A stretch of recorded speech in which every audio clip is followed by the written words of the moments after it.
So Kelly here from BodyFit Solutions. Just wanted to give some simple tips if you are someone that sits at your office 6 to 8 hours a day. You're sitting a lot in your life, so you might commute to work in your car, you sit at home quite a lot, so you're really in a static sitting posture a lot of the time, and it's starting to affect your back, your hips potentially, and just when you go to stand up or you wake up in the morning, you're feeling a little bit stiff. So these are some really simple tips to try and get you out of the sitting posture, get a little bit better alignment as we're standing up, and see if we can do some releasing techniques around the front of the thigh and front of the hips, which tend to get tight from that sitting posture.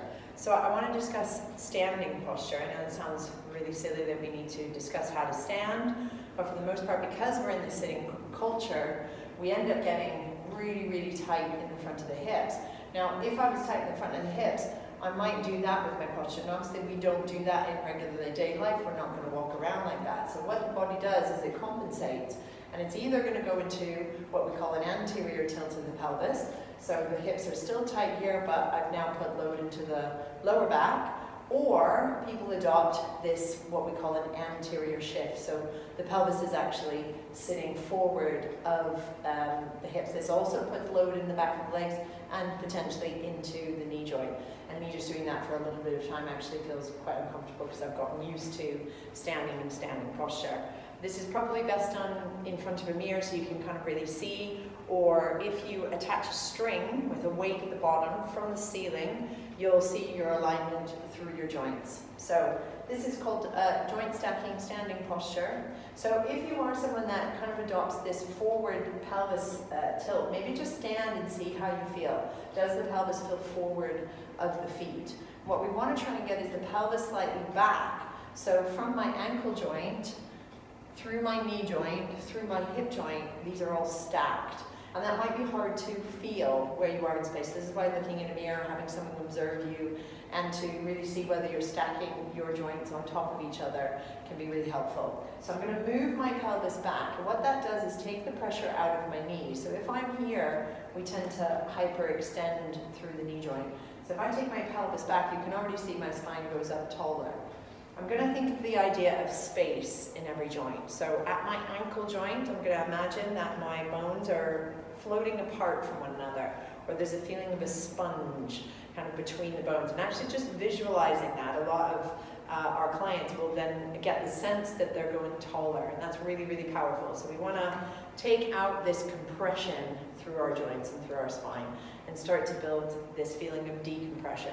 Okay, so as I'm standing here, bringing the pelvis back, if I've got my nice little string that hangs from the ceiling, and I want to feel that bony bit of the ankle through the center of the knee, through the center of the hip. If you've got a seam in your trousers, that's quite helpful because it pretty much goes down the sideline where we want to be lined up. So if you find that the seam of your hips is slightly forward of your knees, then we need to bring the pelvis back. Now what a lot of people then do is either go back this way through their spine because that feels foreign to them, or they slightly hunch forward. So once we get the hips back, and sometimes we invite people to go forward so that the hips can go back, then we want to come up through the front of the pelvis and stack the spine on top. Okay, again, it's this feeling of space as we stack up. So we want to see that the spine lines up over the pelvis, and now I've got the shoulder and the ear lined up with my plumb line, imaginary or there.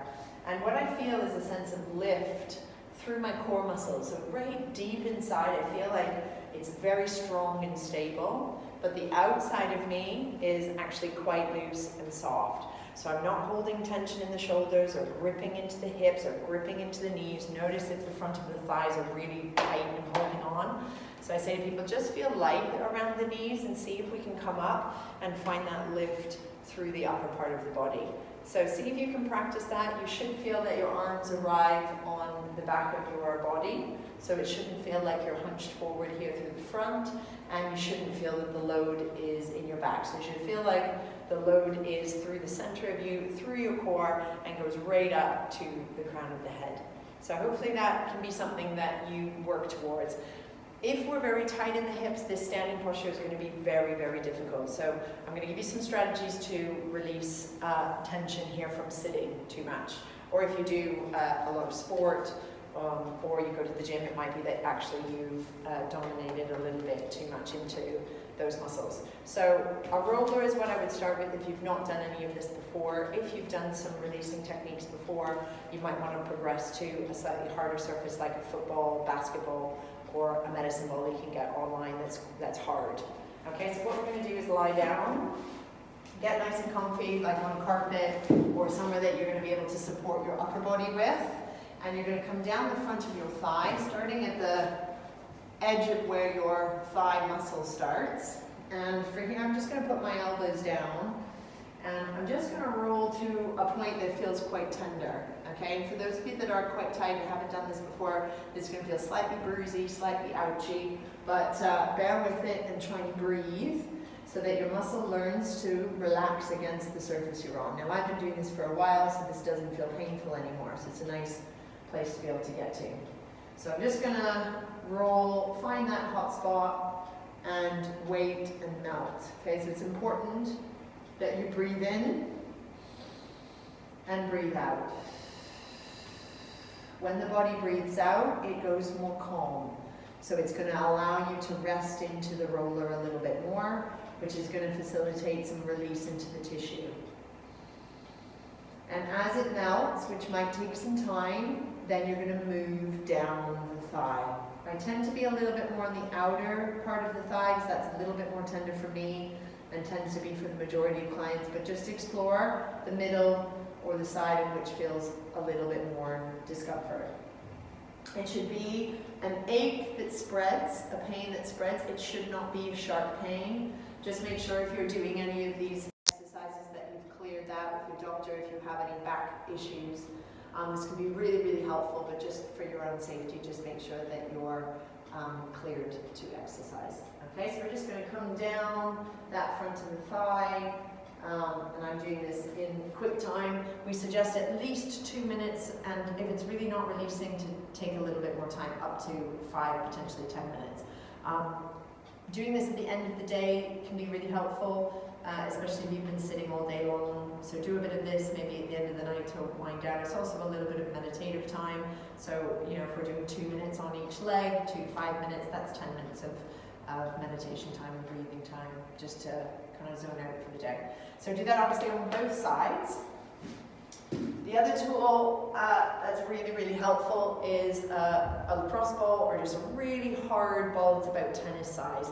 A tennis ball could work, but because it's quite squishy, eventually it's not going to be enough. So we do recommend that people purchase a lacrosse ball or some sort of hard ball that you can use for this. So we're going to get right into the crease where your leg meets your pelvis. So I say to people, kind of where you squat from is where we want to get the ball. I'm also going to bring the ball up to the side edge of the hip. So on that seam of the side of the leg, if we just come down from the crest of the pelvis, we're going to be here into the TFL, okay, which is the little muscle at the top of the hip that runs down into the IT band, and it can hold quite a lot of compression. Okay, so we're going to lie on our front, go into that crease.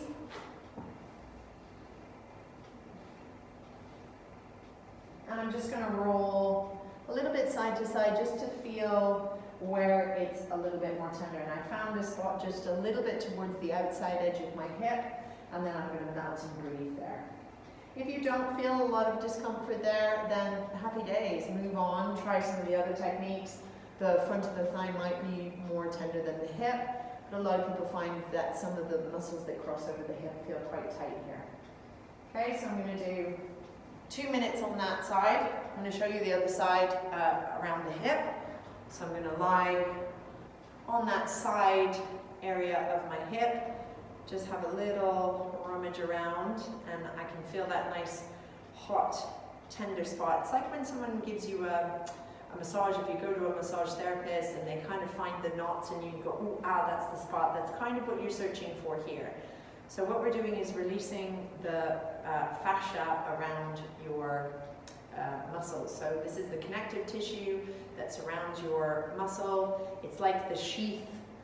If you imagine a sausage, it's got that thin film that goes over the sausage meat and then ties and wraps to the other sausages. That is essentially what is happening in your body from muscle to muscle. So we've got this connective tissue layer. It slightly tightens at the end. It might run into another muscle.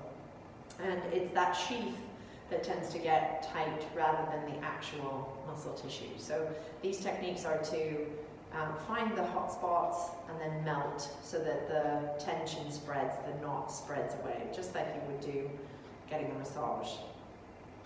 So I'm going to breathe. I'm going to spend about 2 minutes. So I usually just have my phone nearby, just on the 2-minute timer. If I feel like it's not releasing, it's not melting, this is quite tender for me today, then I might spend a bit more time on there. Okay, what you want to feel is the initial pain subsides.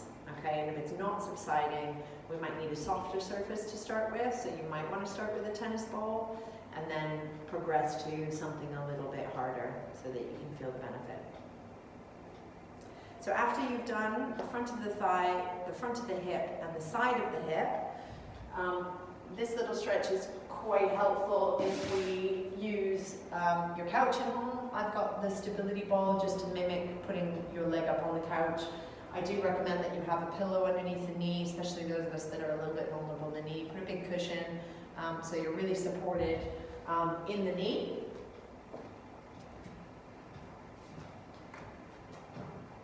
And so I'm just going to pop my knee down on that cushion. And imagine this is my couch. I've just got my foot, or your bed, wherever is convenient for you.